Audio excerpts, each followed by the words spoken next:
build friendships in the middle. Thank you. Is the last shift. So those who are interested, here are the references. And thank you, Mary, for making this possible, Patricia, for inviting us, and to all of you. Thank you very much.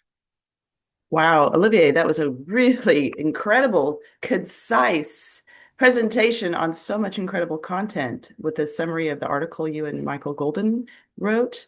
So, big congratulations. So much for us to reflect on. And just so everybody knows, what we're planning here is these short little bits of introduction about the actions of each of these researchers and affiliates. And then we'll have a time for the folks who are all sharing to talk among each other. And then we've scheduled quite a bit of time for Q&A.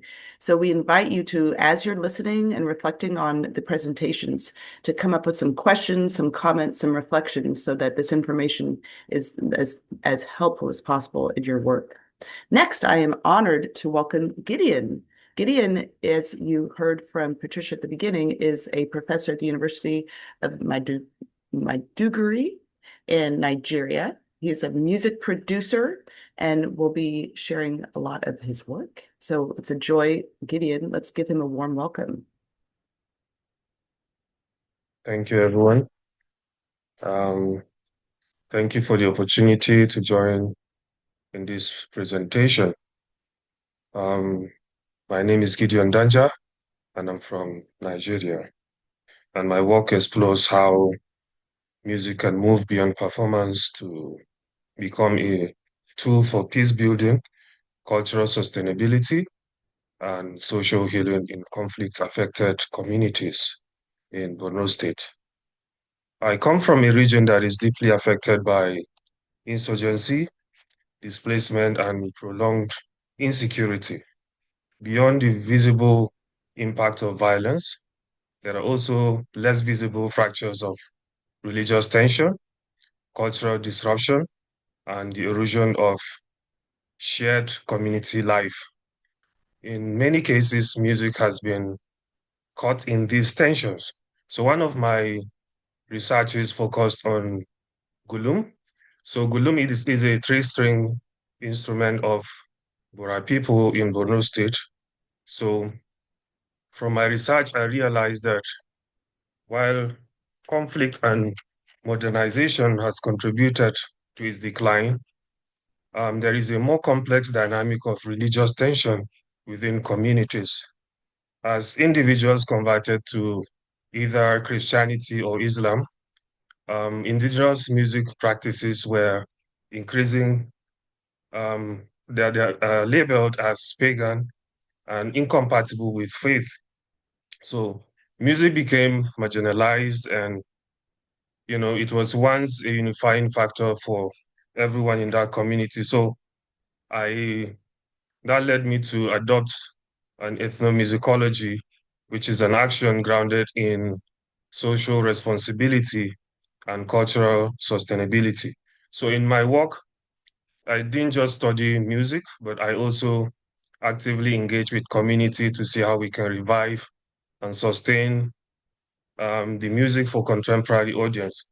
So I work with community members, musicians, youth, and also to see how we can reframe indigenous music, not just as something that is opposed to religion, but something that is shared culturally among everyone there. So through this process, music became a more um, inclusive space where everybody can reconnect. So another dimension of my work looks at how music involves children who were affected by violence, fear, displacement, and trauma resulting from insecurity in my local environment here in Maiduguri. So through collaborative songwriting and music making, we produced a song titled "We Are the Future." So this gave the children a lot of opportunities where they express their emotions, hopes, resilience, and frustration that often were difficult to express verbally. Music here was like kind of therapeutic and communicative for them. In addition, my recent um, work involves introducing a Music in Peacebuilding course in the Department of Theatre Arts in the University of Maiduguri. The course is designed to develop culturally responsive and context-sensitive music interventions among students from diverse ethnic and religious backgrounds. So through this collaborative music making and critical reflection, we were able to come up with how this space can be a place where people can have tolerance, mutual understanding, unity, and peaceful coexistence. So in a region where identity differences are often politicized and weaponized, this classroom becomes a space for peace building where students can learn and to see diversity not as a threat, but as a shared strength. And also, I am doing a research on what I termed abokism. So this examines how Northern Nigerians are stereotyped and marginalized within broader national narratives. I explore how artistic expression can reclaim dignity, reshape identity, and challenge prejudice. So in my work, music becomes a means of restoring humanity to communities that are often reduced to the narratives of violence and extremism. So across everything, my work has been guided by three goals, which is to restore cultural dignity and to also create dialogue where silence and division persist, and to empower communities to tell their own stories through music.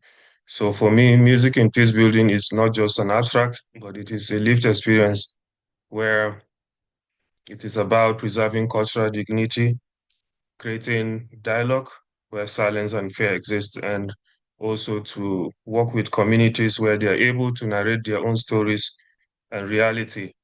And that has been my work throughout ever since I joined the MOMRI. Thank you very much for listening. Wow. Gideon, I am putting the link to the We Are the Future video so people can save that link and watch it later because your work, Gideon, with Okay. empowering the people you're with through music making and dialogue is absolutely an inspiration for all of us. So thank you.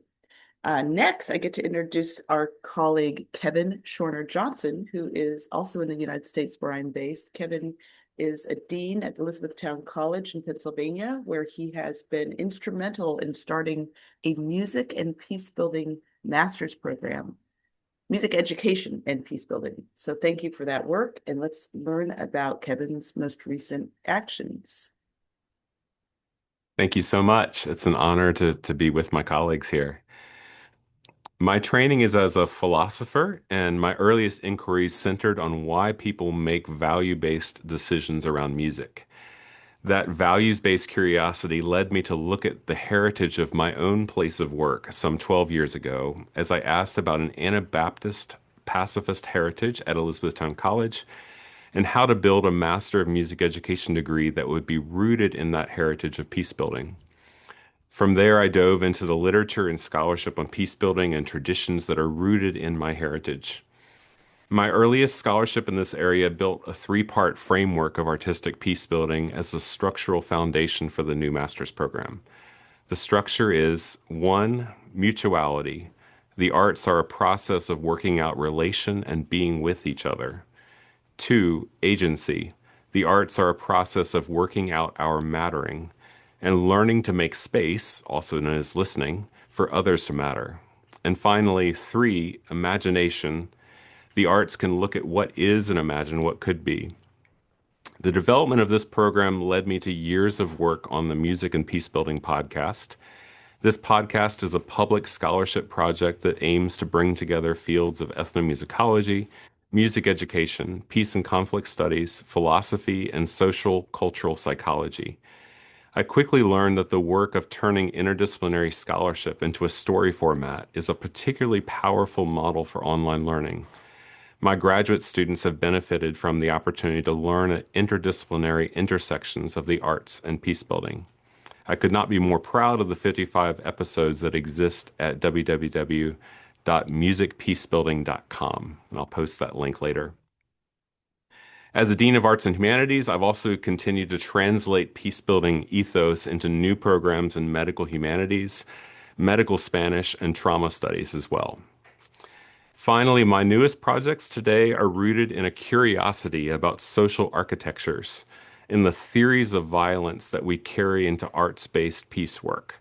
My emerging work in this area names 8 core theories of violence that build from and extend Galtung's direct structural cultural violence triangle, including violence theories of authority obedience, injustice and precarity, observational violence, slow violence, and dehumanization. My claim is that much of our work in artistic peacebuilding identifies a theory of change but fails to build prior meaningful dialogues about what is wrong with the world or theories of violence.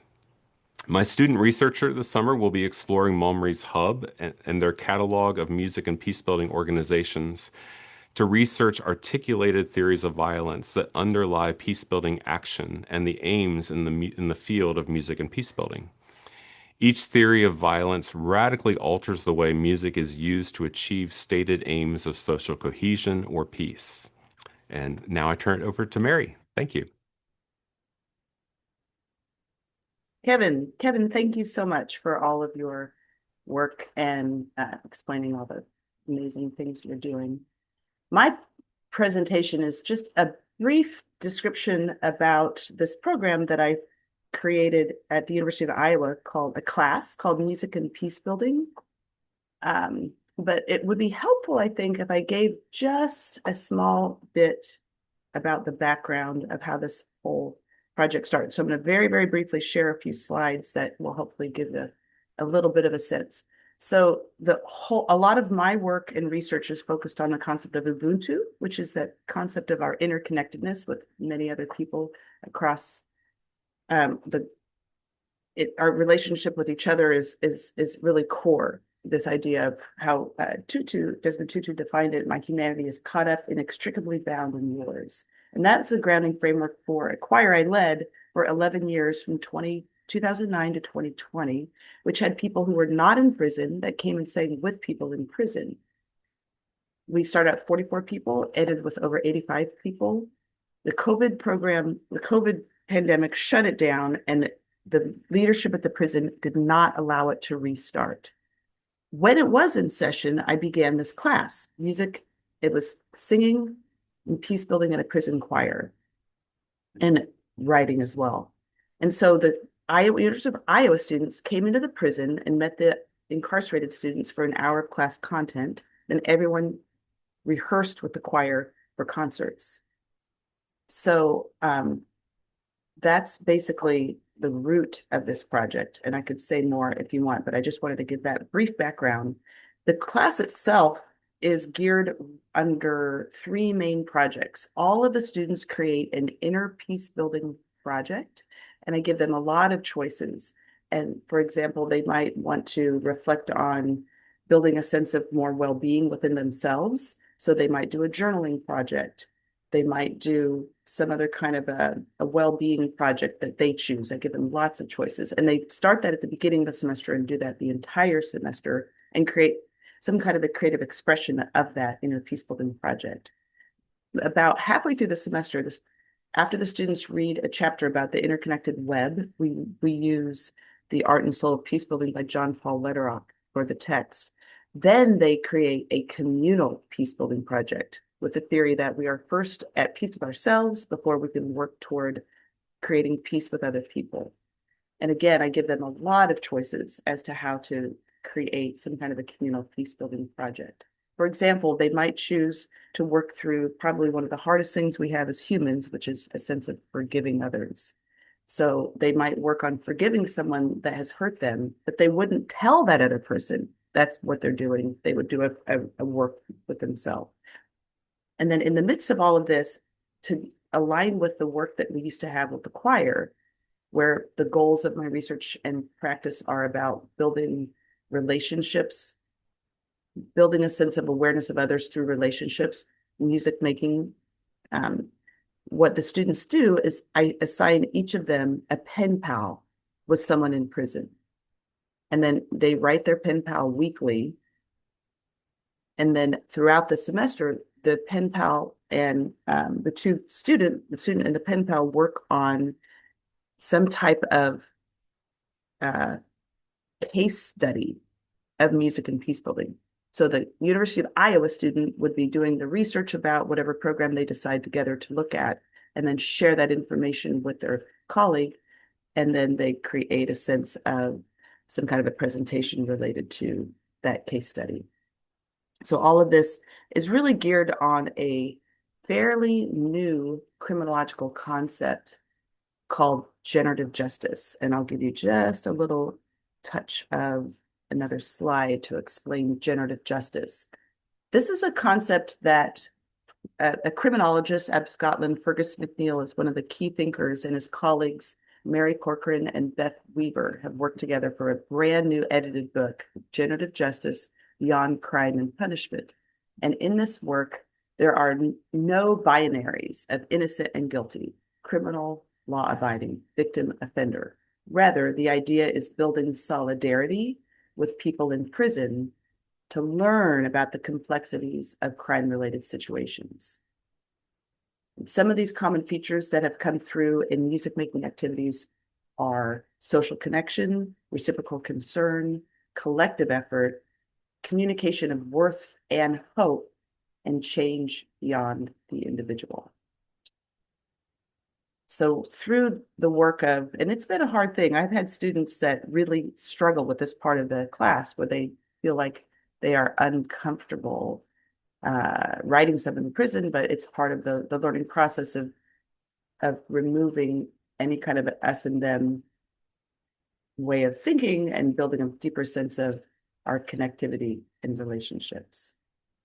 So with that, I shall turn it over to my colleague Elaine, who's going to give some more information about the Music and Peacebuilding Hub.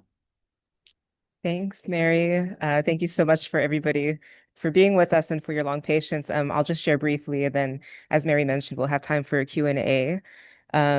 So I just want to close very briefly by pointing to where this conversation can continue beyond today's panel, hopefully to continue involving many of you who have joined us today as well. So I'll go ahead and drop a link right now to the MOMRI Hub, which we've mentioned a couple times in passing, but I want to introduce it formally. So the Hub is the open digital platform that we built for music and peace building. And our goal in doing this is really to platform the concept of music and peace building and give visibility to the whole field around the world. So the Hub has a directory of about 100 organizations, a library of over 500 publications, and as well resources, announcements, and other spaces for everyone who identifies their work as related to music and peace building to share. And crucially, we see it as a space that can help bridge research, education, and practice, and where everyone in this field can share with each other so we can build on each other's existing knowledge and experience. We believe that if we have this space for open sharing, the idea of using music and arts, education, and peace building can become more generally recognized around the world. And more broadly, MOMRI is exploring how digital platforms and open knowledge systems such as the Hub can help strengthen this field by making work more visible, supporting connection across regions and disciplines, and helping research and practice inform one another.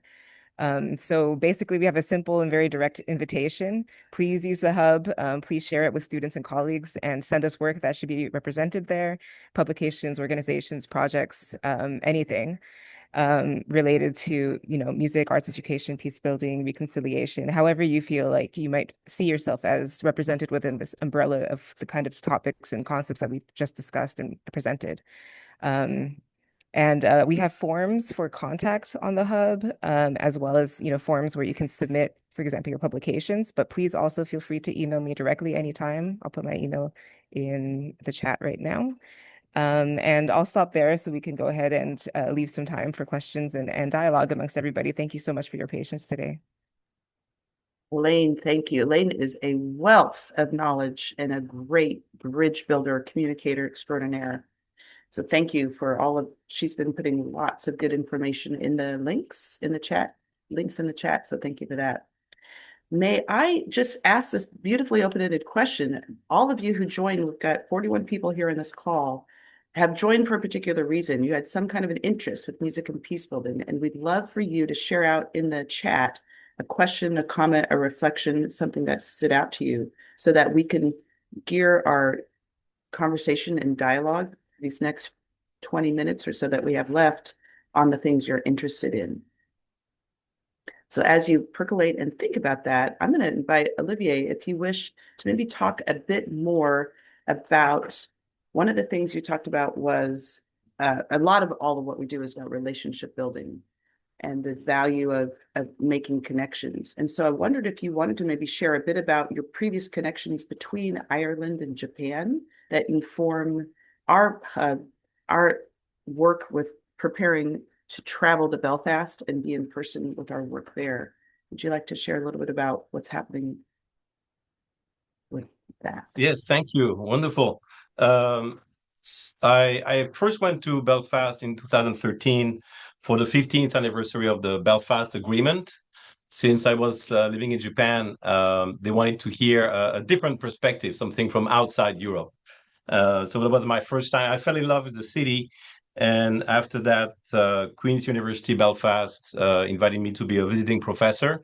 So I went every year until COVID. And I became very close with one of the top NGOs in the UK called Beyond Skin. So Beyond Skin is an organization in Belfast that started to try to soften, to improve the relationships between the main communities in Belfast, and through music, through the arts, through trying to leave your cultural, historical identity in the lobby and then enter the space of music. And he was very successful. So then it became not only between the communities, the traditional communities of Belfast, but all the immigrants that started to arrive also there. And we decided to create a project between a Japanese high school and a high school in Belfast. The kids in both schools were struggling with very difficult issues. And then COVID struck, but we were able to do the project online. And that's another video that we have called Far Away, where basically the Japanese side wrote the music and the lyrics were created by the kids in Belfast. Is that what you want me to talk about, Mary? Yes, that's beautiful. Thank you. And we have a question in the chat from the president of ISME, Jody Kirshner. She writes, as a person who works with undergrad musicians who are interested in pedagogy, I am interested in making more explicit the connection between peace building, pedagogy, and community music engagement in diverse settings. And you ask a very vital question for us to reflect on, Jody. What comes to mind when I see your question is part of Olivier's presentation where he talked about how we treat one another during music activities matters more than the music itself. And we're coming from, many of our schools of music are so focused on performance that some instructors, whether they're studio faculty members or maybe ensemble directors, may flip that, and they may be putting more emphasis on the quality of the music making and not as much emphasis on the relationships that are inherent within the music making process. So I will open it up to the panel to share what your thoughts are on how to most effectively create that space where every person feels welcome. You create the space for the members of the ensemble or of the class to create a space of welcomeness for one another. I'm wondering, Kevin, if you might have a reflection on that.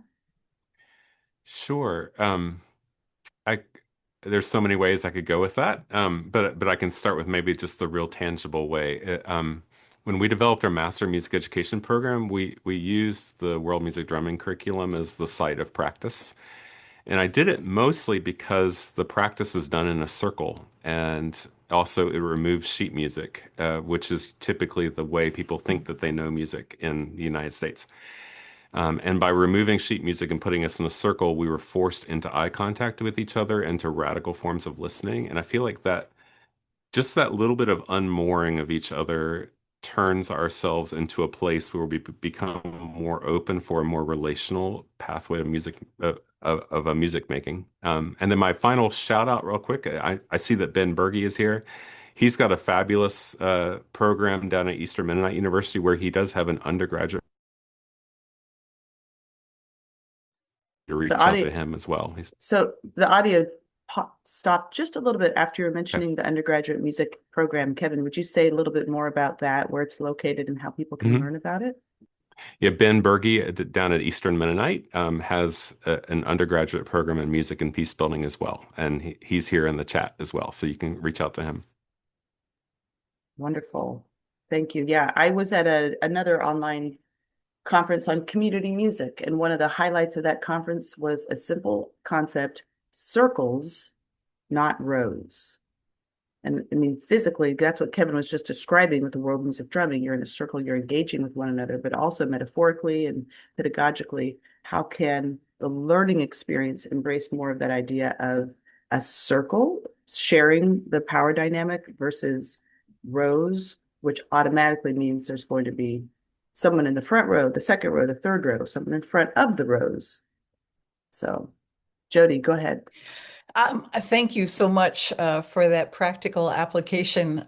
I've done this in circles with free improvisation to kind of level the playing field in terms of getting rid of the sheet music and to even get beyond having an instrument, the accessibility of an instrument, and using voice. So I don't know if that's helpful to anybody else out there looking for concrete strategies.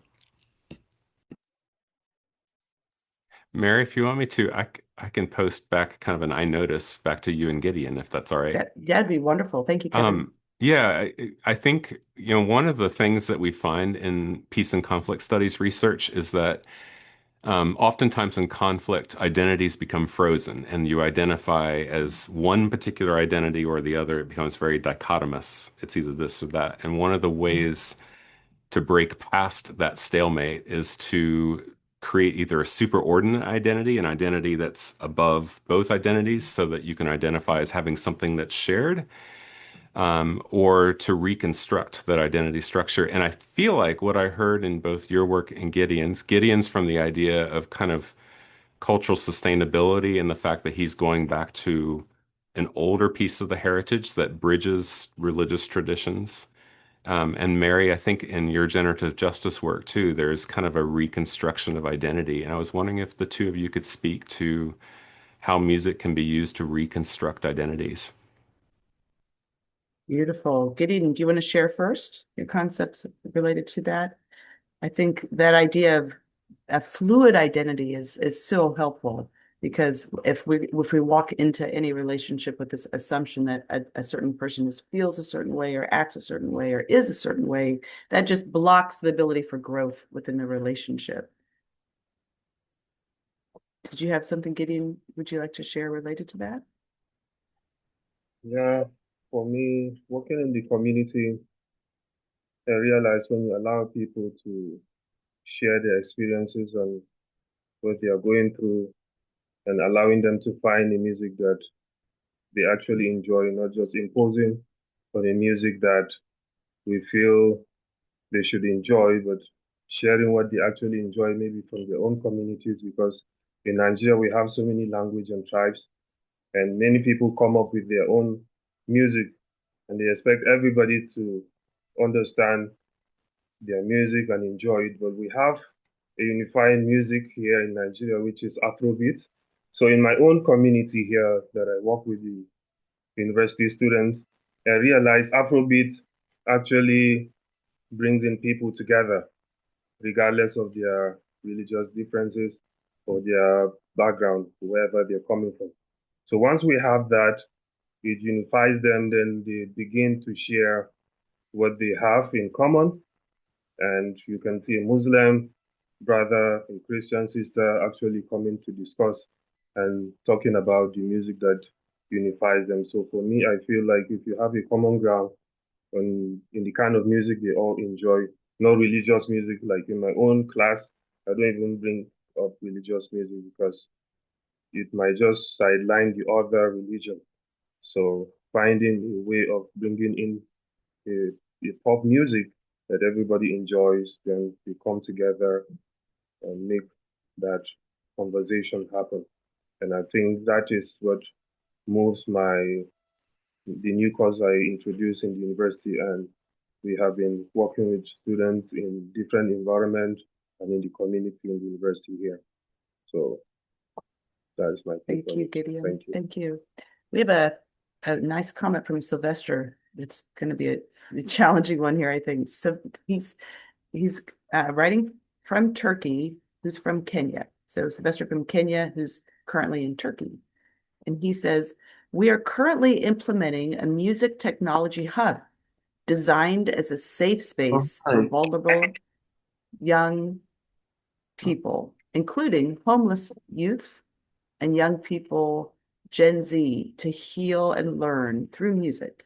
Given your research on music's role in social cohesion, how can grassroots peace-building initiatives best balance the therapeutic community healing aspects of music with structured skill building to ensure long-term socioeconomic resilience for these marginalized groups? Especially now in our country, there's a big rise of youth getting lost into drugs and being left homeless, and young girls get pregnant, left like that, and they are left vulnerable. Yet my app is a full ecosystem that I am trying. These young people are not left out. These are huge questions. Really Maybe important ones. Elaine? maybe I can just share something quickly Great. from my work in Venezuela. I mean, it's a unique context, and I think we're all speaking from very unique contexts around the world. I would say to seek out as well what traditional musicians, you have in your community from whatever different music practices.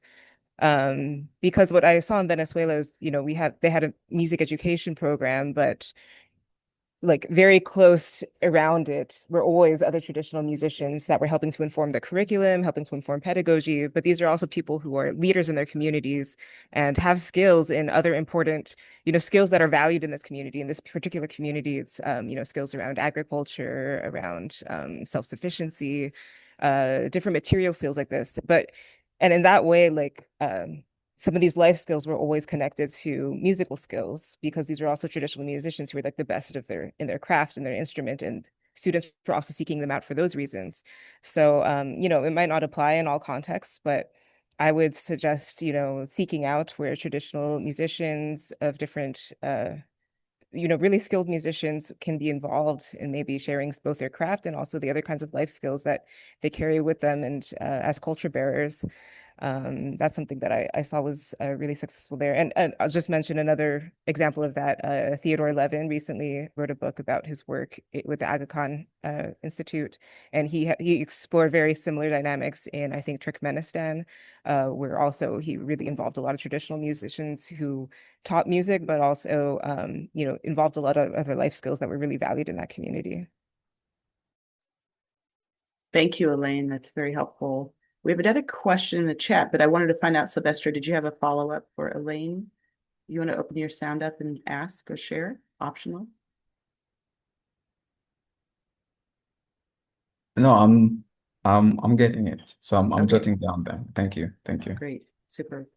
All right. Kiara is from Madrid. Until now, as a philosopher and singer, I have studied how music can foster moral character from the perspective of virtue ethics, particularly on the basis of what Aristotle says in the Politics.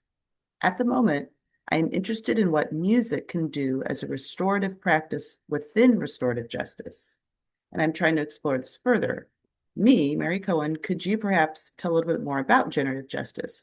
How does it relate to restorative justice? I must admit that I am not familiar with it. Sure, absolutely.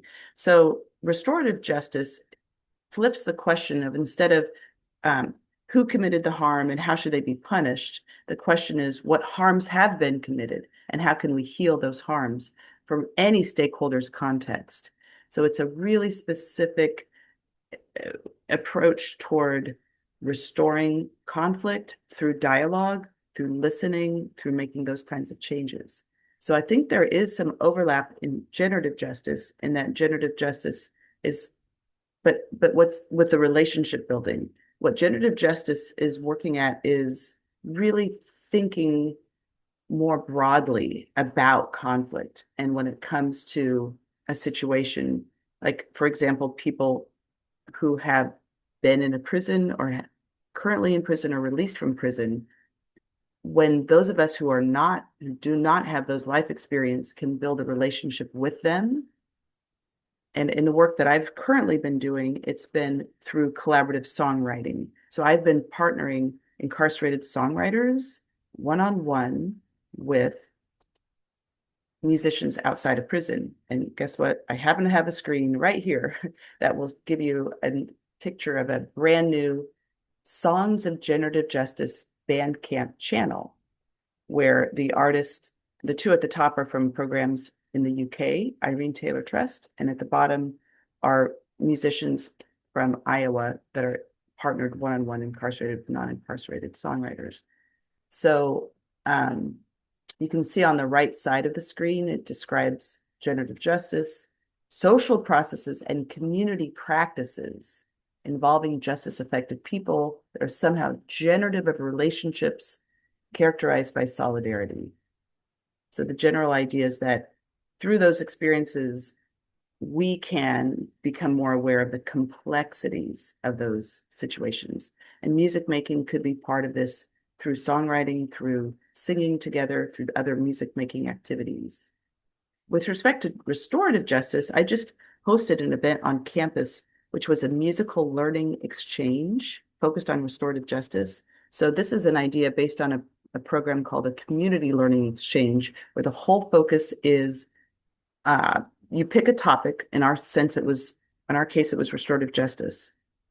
And then I facilitated some singing where everyone sings together and some conversations about the topics of restorative justice.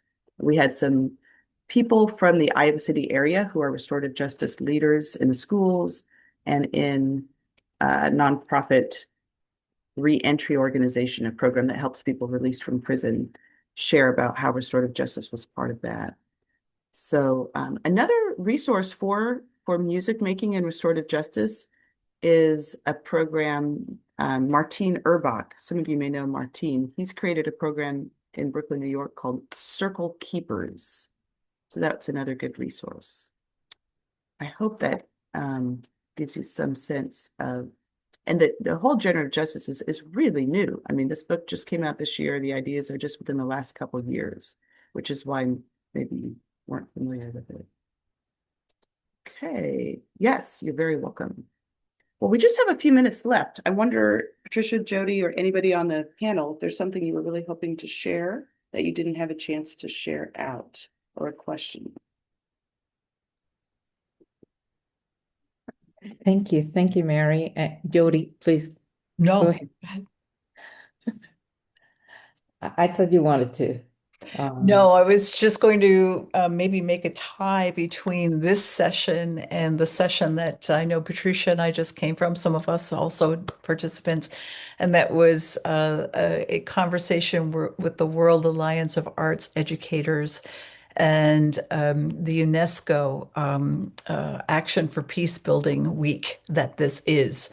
And I think that what we're talking about talks to so many of the strategic elements that for guidance, for implementation, for arts education, and in our case, music, in terms of access and inclusion and dignity and humanity and empathy. These are thankfully no longer called soft skills, but rather the primary skills that are relational and that bring us together through what we do in a uniquely human way, and that's engagement in music or visual art or dance. Thank you so much for what you have all brought, and for the people here who've attended. It is awe-inspiring to hear that we are at a necessary time of our world where we are giving credence to those human qualities that undergird certainly our humanity and certainly our musicianship, and to think about education, music, culture, humanity as one unit rather than siloed entity is, I think, a move in the right direction. Over to you, Madame President. Beautiful words, Jody.